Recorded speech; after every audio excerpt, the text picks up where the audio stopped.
Bonsoir. On les appelle les aliments ultra transformés, pas seulement parce qu'ils contiennent plein d'additifs, mais aussi parce que leur matière première a passé par une ou plusieurs étapes de transformation industrielle. Le cracking, par exemple, qu'est-ce que c'est? Explication très concrète au menu d'À bon entendeur ce soir et la grande question que je poserai à mon invité. Quelles conséquences pour notre santé si l'on consomme ces produits ultra transformés qui ont petit à petit rempli les rayons? Et ce n'est pas tout. Avion retardé et correspondance ratée, quelle indemnisation vous est due? Une téléspectatrice est en conflit avec Suisse, son témoignage et les explications de la compagnie.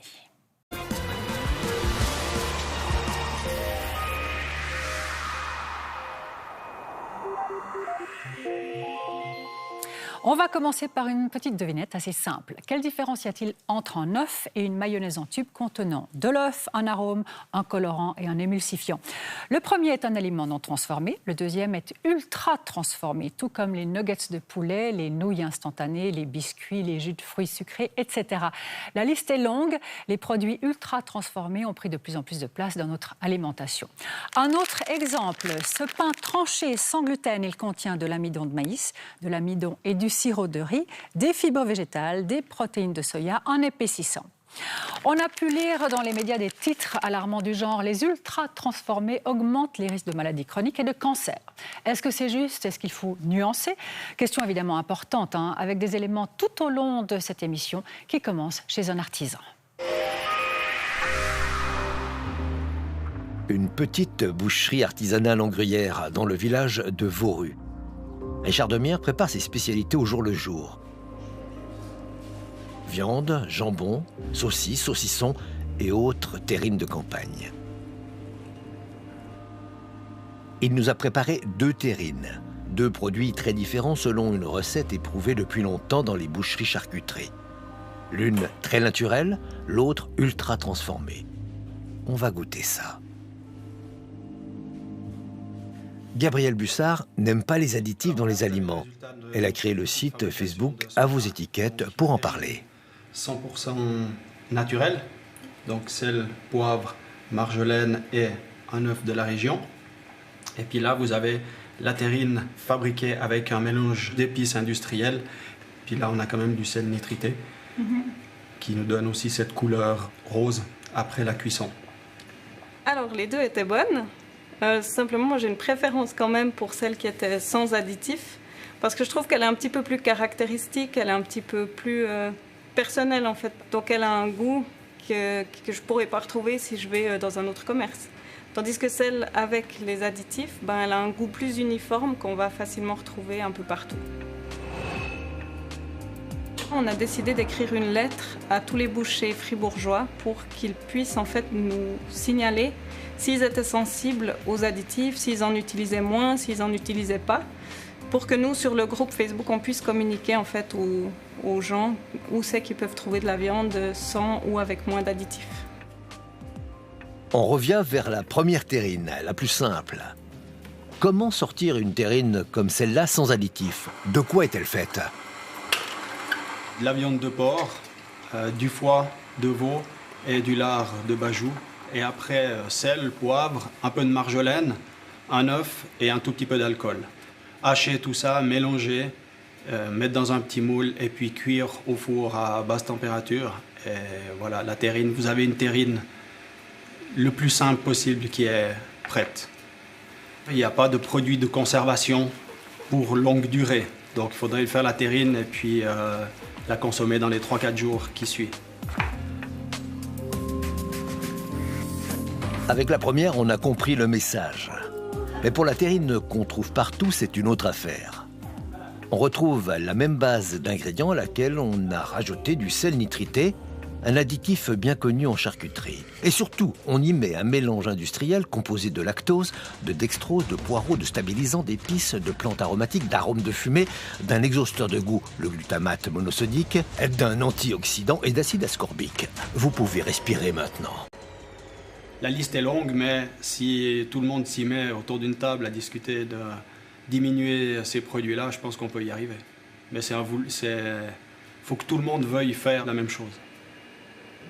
À quoi sert le sel nitrité?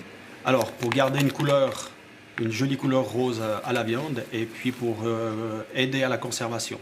Mais vous en mettez toujours autant que la recette, que ce qu'indique la recette? Alors non, je diminue les quantités par rapport à ce qu'on nous a appris en apprentissage ou dans d'autres cours. Je diminue toujours mes quantités de sel ou d'épices. Mais si on en met moins, il faut en fabriquer un peu plus souvent. Le sel nitrité, il y a quand même le défi de la conservation. Et puis c'est vrai qu'on ne peut pas commencer à faire n'importe quoi. Il faut quand même que le professionnel fasse des tests pour la conservation de sa viande. Mais c'est vrai que c'est des choses dont on peut se passer. En tout cas, le glutamate monosodique, je pense qu'on peut s'en passer assez facilement. Et puis le sel nitrité, ça demandera peut-être un petit peu plus de recherche, de défis, mais c'est faisable. Même si on est loin du compte, les produits sans additifs commencent à gagner du terrain dans les boucheries-charcuteries. Alors ces dernières années, ça a bien évolué, on en trouve de plus en plus. Mais c'est vrai que pendant un certain temps, ça a été un petit peu le parcours du combattant de trouver des saucisses ou du jambon sans additifs. On nous a toujours appris à faire avec ces mélanges-là. Et maintenant, il y a une volonté de moi-même de changer tout ça. Je suis aussi consommateur et j'ai aussi envie de changer ma façon de consommer. Et nous aussi. Les consommateurs sont plus attentifs aux ingrédients, pas de sondage pour le prouver. Du côté de l'industrie, l'offre de produits ultra transformés n'a pas diminué, au contraire. Bonsoir Nathalie Farpour-Lambert. Bonsoir. Merci d'avoir accepté notre invitation. Vous êtes médecin adjoint, responsable du programme Contrepoids au HUG et puis important, vous êtes présidente aussi de l'Association européenne de l'étude de l'obésité. Alors parmi les additifs qu'on a vus dans des terrines, il y a ces nitrites, sel nitrité, mélange de sel et de nitrite de sodium qu'on va retrouver aussi beaucoup dans des charcuteries, dans des jambons. Formidable pour l'industrie, est-ce que cela présente un danger pour notre santé ? Alors, ce que nous savons maintenant, c'est que ces ajouts de sel nitrité sont associés à une augmentation du risque de cancer du côlon. C'est prouvé ? C'est prouvé, tout à fait. D'accord. D'où les recommandations maintenant internationales de réduire en fait la consommation de charcuterie pour justement réduire ce risque. Oui, absolument. Alors, ce E250 permet aussi des durées de conservation plus longues, toujours intéressant pour l'industrie. D'ailleurs, les nitrates et les nitrites sont également interdits dans les produits destinés à l'alimentation des bébés de moins de 6 mois. Mais on peut trouver d'autres choses. Par exemple, dans ce jambon-là, le Gran Gusto, il contient conservateur plus glucose, antioxydants, sucre stabilisant. Celui-ci, le Malbunaire, conservateur, protéines lactiques, maltodextrine, antioxydant, correcteur d'acidité, lait crémé en poudre. Ça fait beaucoup, hein ? Comment réagissez-vous ? Alors, ce sont déjà des aliments, des produits qui sont naturellement gras, puisqu'ils sont issus de la viande de porc. Et quand on rajoute en plus du sucre dedans, on va augmenter la densité énergétique.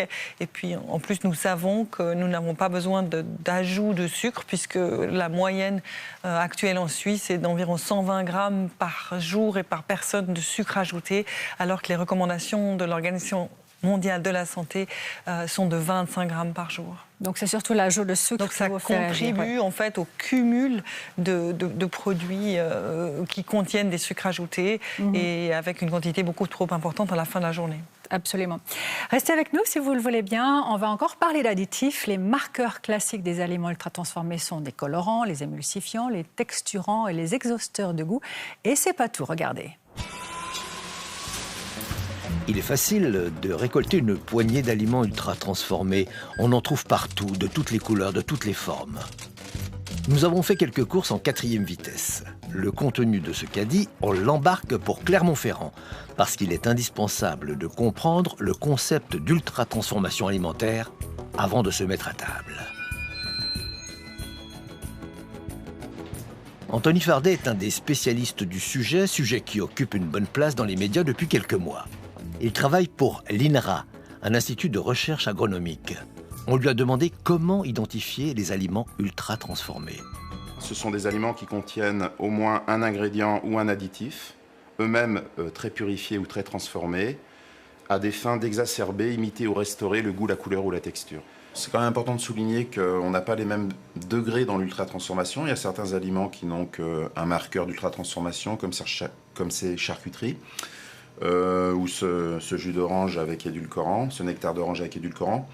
Et vous avez des produits, par contre, qui en contiennent plus, comme 4 à 5 marqueurs d'ultra-transformation. Et ce qui est intéressant de pointer du doigt, c'est qu'on a des produits qui peuvent être présentés bons pour la santé, ou donner cette image-là, mais qui sont en fait ultra-transformés, ça n'est pas le cas. Par exemple, ces produits sans gluten, ce plat préparé vegan, ou alors ces céréales petit déjeuner pour enfants avec marqué céréales complètes. Vous avez ici un sandwich aussi ultra transformé, donc vraiment d'une qualité très très basse, avec 3-4 marqueurs d'ultra transformation. Souvent pareil, et c'est une des caractéristiques des produits ultra transformés, on va trouver des sucres cachés qui ne sont pas présentés sous le terme sucre, mais avec des terminologies que les gens ne connaissent pas. On va trouver sirop de glucose fructose, sucre inverti, dextrose, maltodextrine, extrait de malte d'orge. Tout ça, il faut comprendre que ce sont des sucres qu'il y a derrière tout ça. Et même un amidon de pommes de terre, quand il est isolé de sa matrice alimentaire et mis sous forme d'amidon, il faut savoir que c'est digéré très rapidement et ça donne du glucose et du sucre aussi dans l'organisme. Alors cette crème pâtissière aussi a environ 3 à 4 marqueurs d'ultra-transformation. On a des fécules de pommes de terre modifiées, alors on aimerait bien savoir modifier comment. Ça c'est une information qui devrait être mise. On a des gélifiants, des émulsifiants, et des colorants et des arômes et des protéines de lactosérum qui sont aussi des ingrédients purifiés. Donc ici on a quand même un produit qui est très ultra-transformé. Quelle est la grande caractéristique des aliments ultra-transformés? C'est qu'ils se conservent très longtemps et qu'ils sont très sûrs sur le plan toxicologique. Mais ça a été fait au prix d'un matraquage de l'aliment qui a dégradé sa qualité nutritionnelle. Donc en fait, on a substitué aux maladies infectieuses qui pouvaient être liées à des micro-organismes, des maladies chroniques. Ce qui semblait charger de belles promesses pour simplifier l'accès aux aliments et baisser les prix convainc de moins en moins le consommateur. Par exemple, vous pouvez avoir un saucisson artisanal qui contient que des vrais aliments, que des vrais ingrédients. Et puis vous pouvez avoir ce même saucisson que l'on peut trouver dans certaines grandes surfaces avec ajout de dextrose. Vous pouvez avoir des hamburgers qui sont faits qu'à partir de viande en fait. Donc on n'a que des vrais ingrédients. Et puis vous pouvez avoir ces mêmes hamburgers dans lesquels on va trouver du sirop de glucose, parfois des arômes, qui sont des marqueurs d'ultra-transformation. Anthony Fardet n'a pas toujours été un bon élève en la matière. Il nous fait d'ailleurs cet aveu culinaire. Moi, mon dessert préféré depuis tout petit, c'est le riolet. J'adore le riolet. J'achetais un riolet ultra transformé qui contenait des épaississants, des sucres eux-mêmes ultra transformés.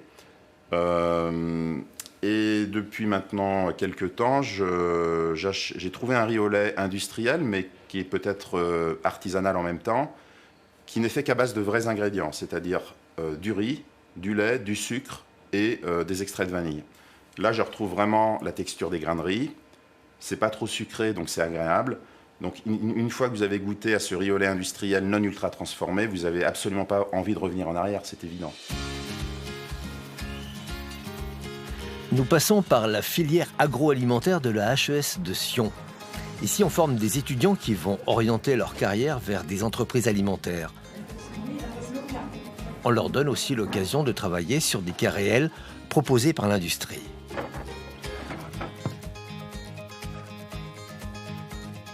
Les ingrédients et additifs tiennent une grande place dans le génie alimentaire. Pour l'industrie, un bon additif est un additif autorisé. Il y a 4 grands groupes. La groupe de tous les E100 quelque chose. Donc là, ce sont tous les agents colorants. Après, on a le groupe des E200. Là, ce sont les agents conservateurs. Ensuite, on a les E300. Là, ce sont les agents antioxydants. Et puis, on a les E400 jusqu'à presque 1500. Là, ce sont toutes les substances sucrantes, etc., donc, qui apportent une saveur particulière ou un arôme particulier. Ultra-transformation, le terme se discute. Tout le monde ne place pas le curseur au même endroit. Je ne sais pas si j'adhère à 100%. Moi, j'ai surtout retenu que c'était beaucoup d'étapes de transformation et surtout la présence d'additifs. Alors, dans ce cadre-là, oui, tous ces produits retexturisés, véganes ou pas, sont des aliments ultra transformés. On précise que les produits véganes demandent beaucoup d'ultra-transformation et d'additifs pour ressembler à du fromage ou à de la viande, à l'image de ce poulet pané. Nathalie Farpour-Lambert, on va continuer. On a entendu Anthony Fardet nous dire on a remplacé le risque d'attraper des maladies infectieuses à cause des micro-organismes qu'il y avait dans l'alimentation. On l'a remplacé par des maladies chroniques. Est-ce que vous partagez ce point de vue ? Alors tout à fait. C'est vrai que dans l'historique de la santé publique, eh bien, on se concentrait tout d'abord pour prévenir les maladies infectieuses qui tuaient des millions de personnes. Et puis maintenant que nous arrivons à juguler la majorité, je dirais, des maladies infectieuses, il y a encore bien sûr des progrès à faire et des vaccins à développer.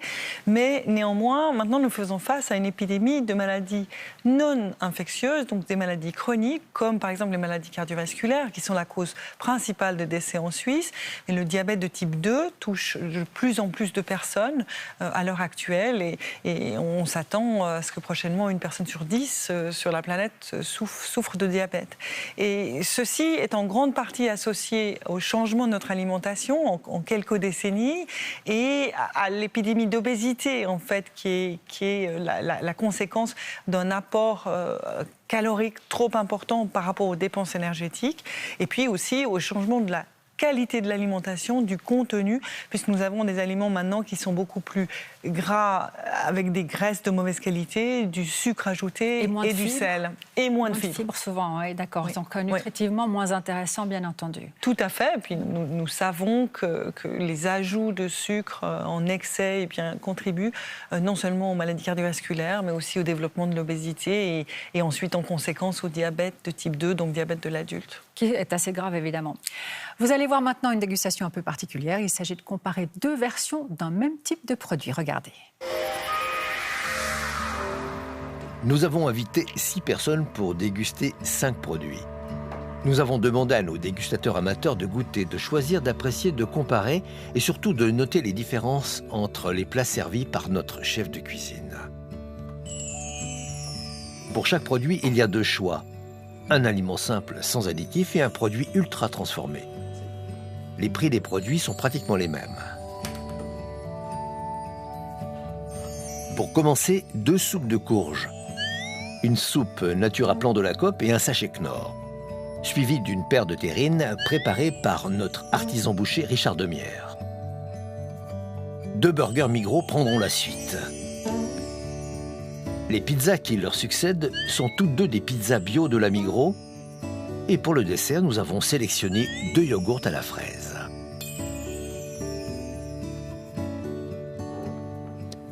Tout le monde a bien sûr reconnu la courge dans ces 2 soupes. La première a fait l'unanimité de nos dégustateurs. Avec 52% de courge, de la crème, de l'oignon, de la noix de muscade, elle peut la faire, l'unanimité. Quant au sachet Knorr, 22% de potiron, de l'extrait de levure, de la maltodextrine, du fructose, des huiles de palme et de tournesol, un épaississant et autres ingrédients, il a laissé derrière lui un drôle de goût. La deuxième, la texture était agréable, mais manque de goût, une sorte de goût de gazon.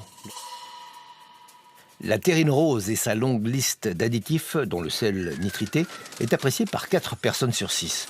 Seule Astrid a nettement préféré la plus naturelle. Il y avait un pâté assez rosâtre et l'autre un peu presque dans les gris, 2 couleurs bicolores. Et point de vue goût, je pourrais dire que j'ai préféré le deuxième. Il était un peu plus assaisonné, on va dire. Stéphane est plus partagé. C'est difficile. Je préfère le goût de la première, mais je pense que la deuxième est plus saine, quoi. Voilà. Donc si vous aviez le choix dans une boucherie, vous achetez laquelle ? Comment dire, pour la bonne conscience, je vais acheter la deuxième, qui sera plus saine à mon goût. On passe au burger. Le premier naturel, 100% viande de bœuf. Le second, plus élaboré, avec eau, chapelure, lactose, sirop de glucose, glutamate monosodique, c'est un exhausteur de goût, acide ascorbique, E301 arôme. Il plaît à 4 de nos 6 dégustateurs. Océane découvre avec surprise le charme vénéneux des additifs contenus dans le burger numéro 2. Et la deuxième, j'ai vraiment bien aimé. Ça avait un goût... J'aurais pas su dire, ouais, ça devait être aussi du steak haché, mais c'était différent et j'ai préféré la deuxième, cette fois-ci. Je sais pas, différent de cuisson, mais... Bah, c'est un peu le même constat, bourré d'additifs dans la deuxième. Ouais. Ah, c'est fou. Ah, c'est fou. Là encore, Stéphane a hésité. J'ai préféré nettement le goût de la deuxième, qui, à mon sens, est plus industriel. On voit pas vraiment la texture. On a l'impression que c'est un mix de viande Même peut-être, je ne sais même pas s'il y a de la viande dedans. Je prendrais la première que j'assaisonnerais. La pizza sans additifs remporte l'adhésion de 4 personnes sur 6.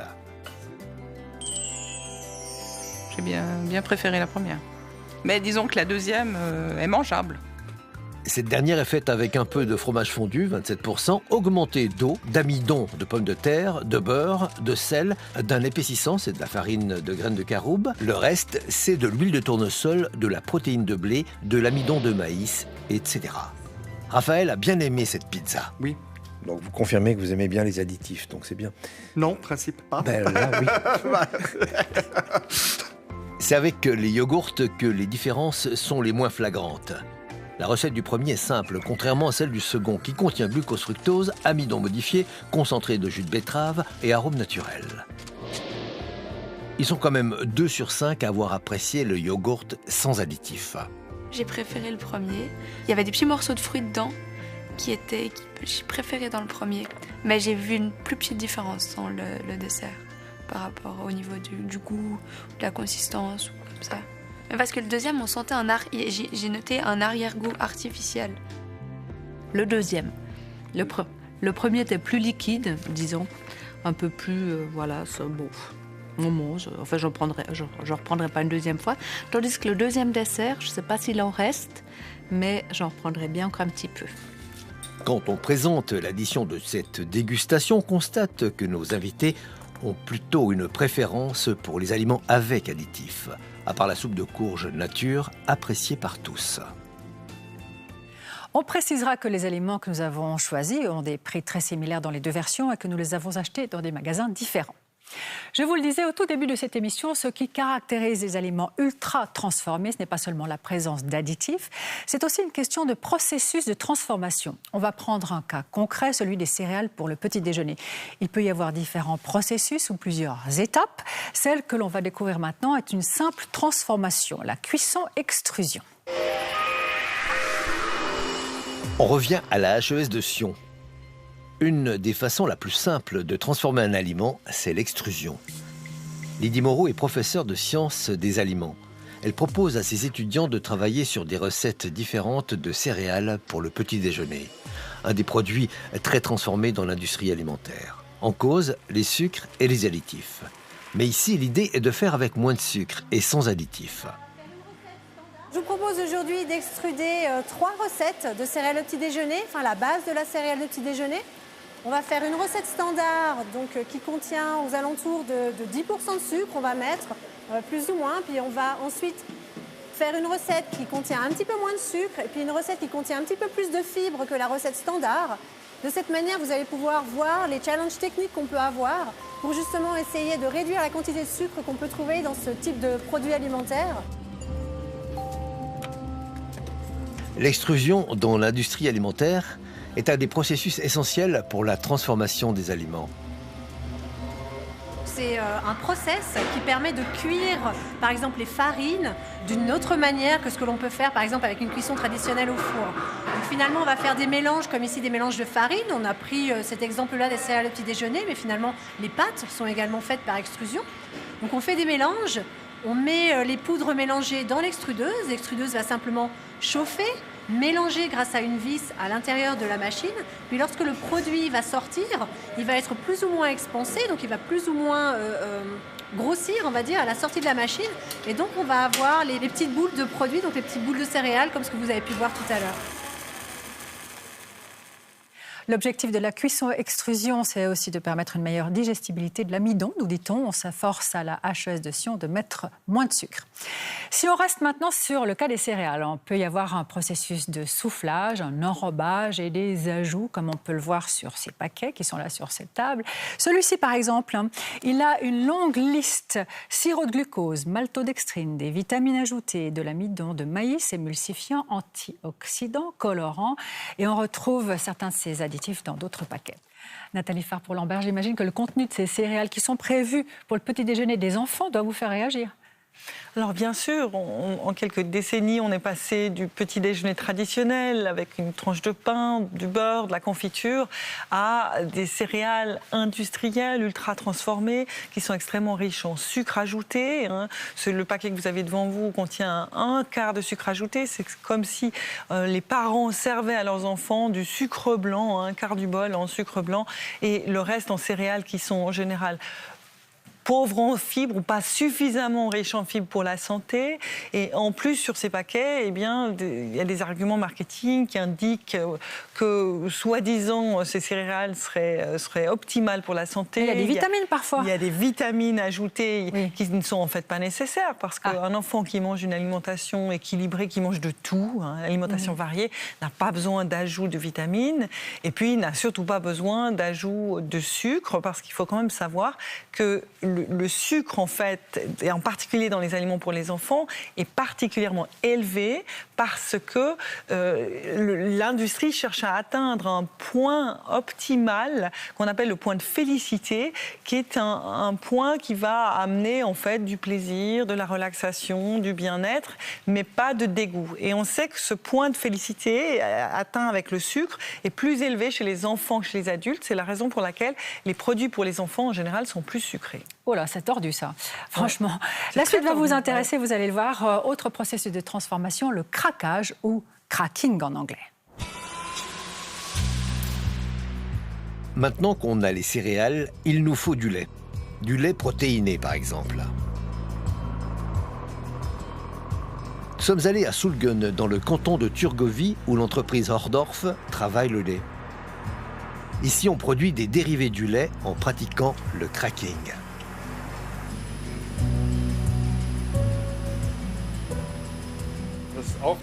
Le cracking, c'est la séparation du lait en différentes composantes. Le lait est constitué de matières grasses, de protéines, de sucre de lait et de sels minéraux. Le cracking, c'est déjà une opération qui se rapproche de l'ultra transformé.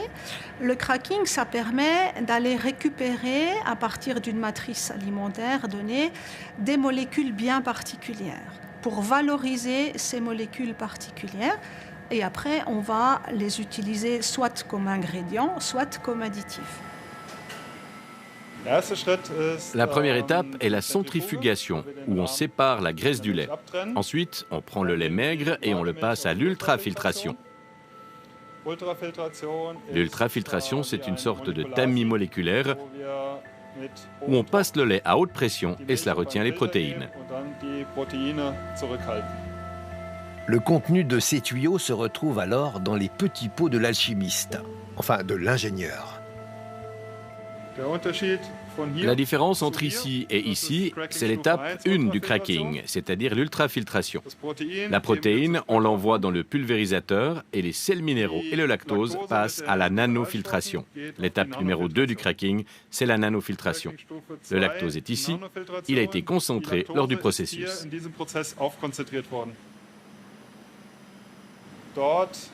Là, on a une pression encore plus haute, proche des 20 bars, et un filtre plus fin qu'à la première. Cela permet de retenir les lactoses et une partie des sels minéraux. À la troisième étape, on augmente encore la pression et le filtre est encore plus fin, ce qui permet de retenir le reste des sels minéraux pour n'avoir à la fin que l'eau du lait.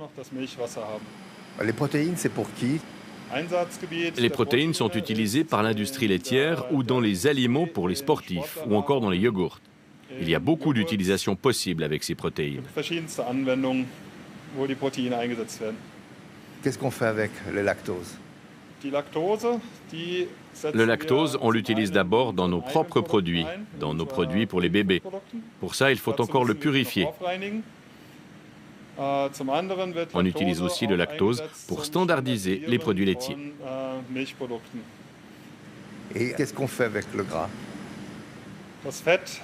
La matière grasse est utilisée d'abord pour standardiser les poudres de lait.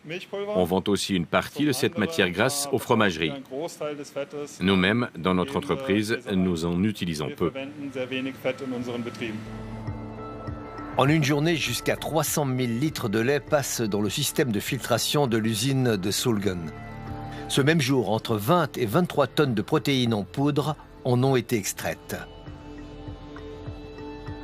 Donc ça veut dire, à partir d'une matière première qui était un surplus, on essaye, de le stocker et on essaye de le valoriser au mieux, plutôt que d'avoir des volumes importants de produits dont on ne sait que faire.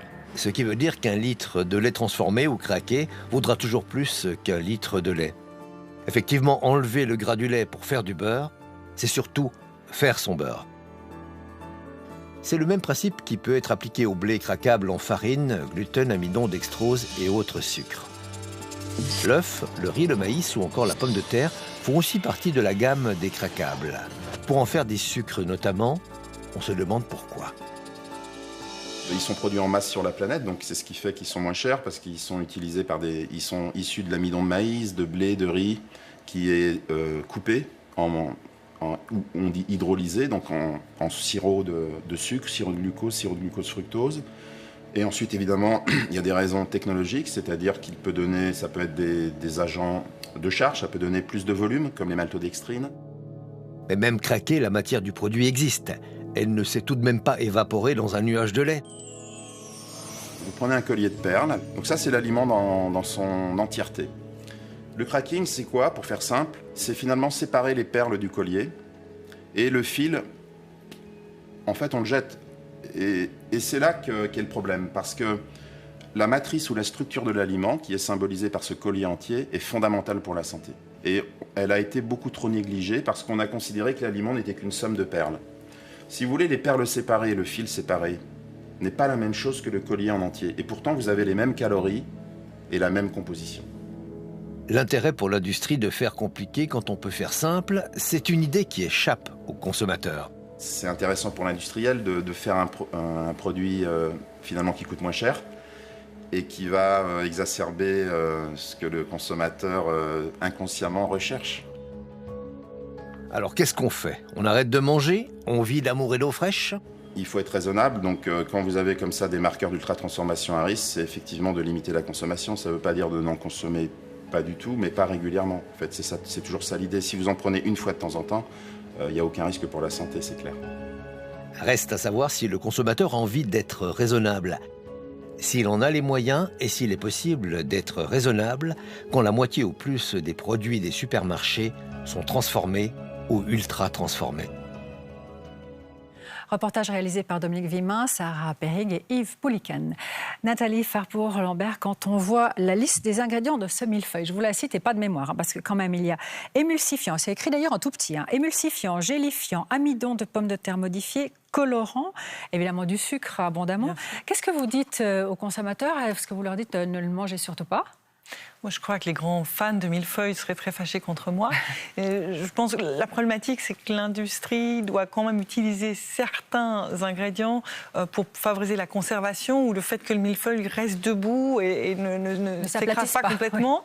Oui. Donc ça, il faut en être conscient aussi. Et puis, je crois qu'il faut manger avec modération, en sachant que c'est une pâtisserie. Dans l'idéal, on dirait aller acheter votre millefeuille dans une pâtisserie artisanale où on espère qu'il y aura moins d'additifs, mais néanmoins, il y a des choses qui sont nécessaires en fait, pour que le millefeuille tienne debout. Donc, je crois qu'il faut se faire plaisir de temps en temps. Occasionnellement, oui. D'ailleurs, si vous regardez de près, je crois que vous le connaissez, ce produit, la liste des ingrédients est aussi assez longue et assez impressionnante. Alors, est-ce qu'on peut faire un lien, on l'a vu dans la presse, entre aliments ultra-transformés et cancer avec S? Est-ce qu'il faut relativiser? Est-ce qu'on peut le prendre au pied de la lettre? Il faut être conscient que ces études, en fait, sont basées sur des faits reportés. Les gens disent ce qu'ils mangent, mais ce qu'elles montrent quand même, elle a été faite parmi des milliers de personnes en France par un groupe très sérieux de recherche à Paris. Et c'est que les gens qui consomment environ 10% d'aliments ultra transformés, et je rappelle pour les détecter que ce sont en général des aliments qui ont plus de 5 ingrédients à l'arrière du paquet, et bien 10% de consommation, c'est 10% de plus de risque de cancer, et en particulier de cancer du sein chez les femmes. Alors bien sûr qu'il faut être prudent, étant donné que nous savons que les cancers sont d'origine multifactorielle. Donc il ne faut pas alarmer. Néanmoins, je pense que c'est une piste. Et puis, ce n'est pas seulement le lien avec les cancers, mais aussi avec les maladies cardiovasculaires, avec le diabète, l'obésité, bien sûr. Donc, je crois qu'il y a beaucoup de raisons de penser qu'il faudrait réduire la consommation de produits ultra transformés et revenir à notre cuisine de grand-mère. D'accord, il faut avoir le temps et il faut le prendre, hein, c'est un bon conseil. Mais préparer un repas simple, finalement, c'est pas si long. Et surtout, ce qui est important, c'est que c'est pas plus cher. Important aussi. Merci beaucoup pour ces explications. Très bonne soirée à vous. Merci d'être venu. Merci à vous. Et puis, on nous dit souvent, à bon entendeur, avec vous, on ne sait plus quoi manger. Alors, je vous propose un extrait d'une longue interview très intéressante d'Alessandra Roversi, consultante et spécialiste de l'alimentation. Vous en trouverez l'intégrale sur notre site internet. Elle se dit plutôt optimiste. Écoutez. C'est sûr qu'on retrouve depuis quelques années très fortement des idées d'avoir des produits, ce qu'on appelle naturellement bons, c'est-à-dire des produits qui sont bons pas parce qu'on y a ajouté 54 ingrédients, mais parce qu'on a réussi à extraire de la nature quelque chose de bon sans trop la transformer et la trafiquer. Et moi, je crois vraiment que l'industrie va rééquilibrer et pas nécessairement partir dans une furie d'ajout tout le temps de nouveaux ingrédients.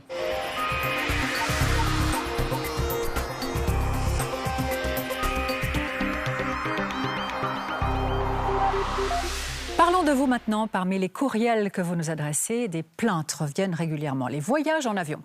Proportionnellement au nombre de voyageurs, on pourrait dire qu'il n'y a pas trop de problèmes. Ça, c'est la vision macroscopique. Mais quand vous vous retrouvez avec un retard qui vous fait rater une correspondance, ça peut devenir très compliqué. C'est ce qui est arrivé à une téléspectatrice d'À bon entendeur que Michaela Mumenthaler a rencontrée.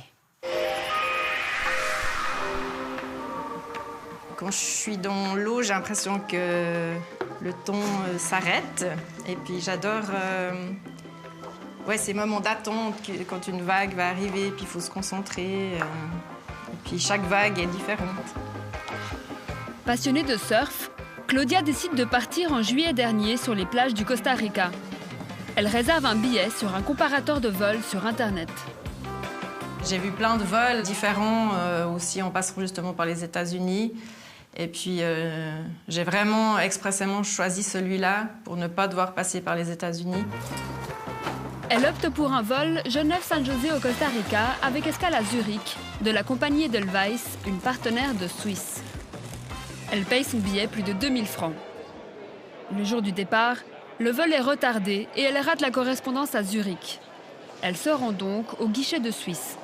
C'était difficile à supporter de rester debout pendant 2h30 sans avoir aucun renseignement. Puis on ne sait pas en fait jusqu'à quand on va attendre. On lui propose un vol pour le lendemain avec la compagnie United Airlines avec escale à Newark. Sa première nuit de vacances se passe donc dans un hôtel zurichois. Et qui dit escale à New York dit aussi demande de visa ESTA et ses dizaines de questions qu'elle n'a que quelques heures pour remplir.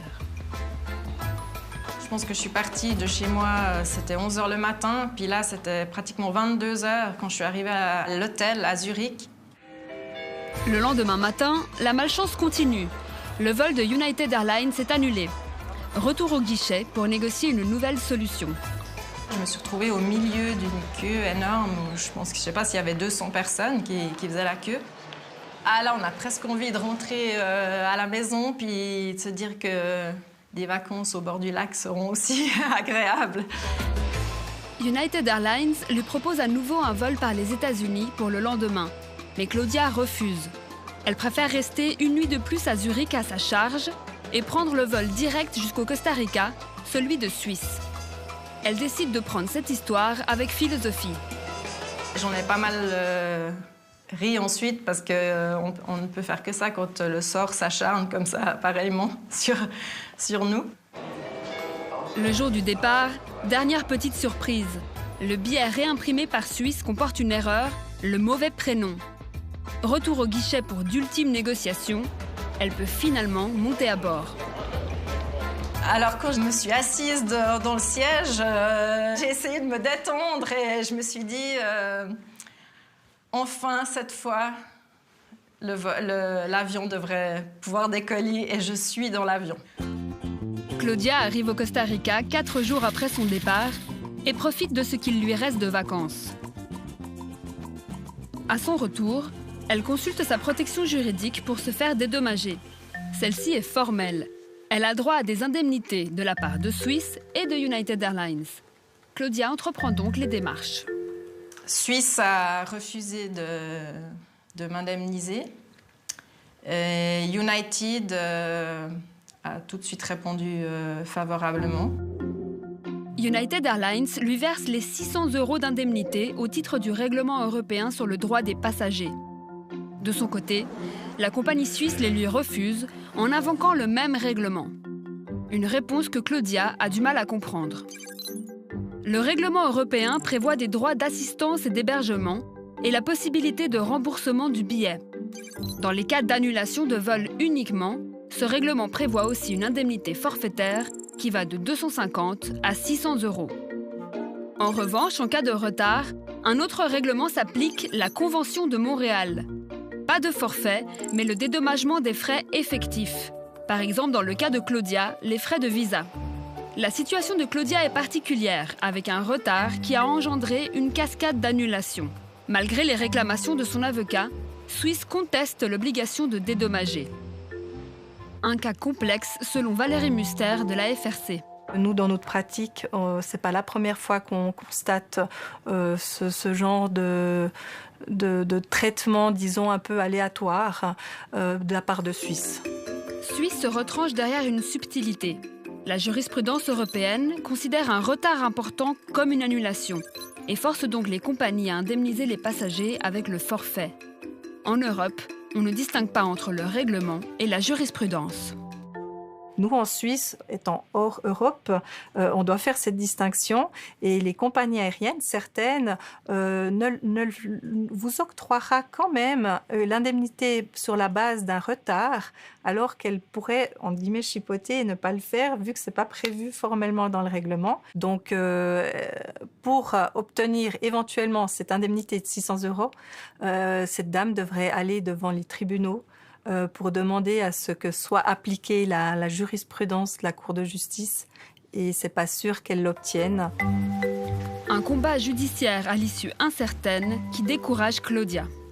C'est un peu David contre Goliath, donc ça prend beaucoup de temps et beaucoup d'énergie et ça coûte cher. Elle s'en remet désormais à l'Office fédéral de l'aviation civile et en attendant une décision, elle pense déjà à son prochain voyage. L'Office fédéral de l'aviation civile, l'OFAC, n'a pas encore rendu sa décision. Et du côté de la compagnie suisse, que j'ai évidemment interpellée, la réponse est négative, mais pas définitive.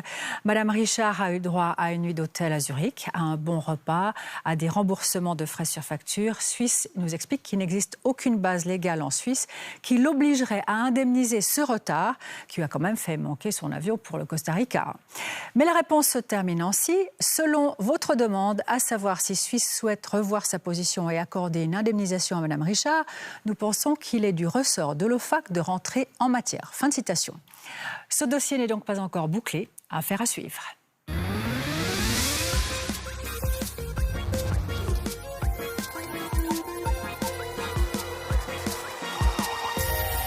À la veille du 89e Salon international de l'automobile de Genève, à bon entendeur a enquêté sur le prix de l'essence. Et pourquoi pas sur les voitures électriques, vous allez me dire, parce qu'elles restent totalement minoritaires pour l'instant. Entre les stations-service, la guerre des prix sévit. Résultat mardi prochain de notre grand sondage. Où est-ce que le litre est le plus cher ou est-ce qu'il est le moins cher? Et avec près de 85 centimes de taxes par litre de carburant, qu'est-ce qui détermine véritablement le prix et les variations du prix payé à la pompe? La plupart des stations-service ont un magasin, leur petite surface. On essaye d'avoir beaucoup de produits différents, d'essayer d'avoir un maximum de choix et pour justement pour pallier au dépannage de dernière minute, j'ai besoin de ci, j'ai besoin de ça. On n'a plus de pain, on n'a plus de jambon, c'est pratique d'avoir une station dans les environs pour pouvoir justement se dépanner, pour attendre le lundi pour aller dans les magasins. Qu'est-ce que ça rapporte? Est-ce que les produits sont vendus plus cher? Beaucoup de réponses d'ici mardi prochain. D'ici là, portez-vous bien. Très bonne fin de soirée.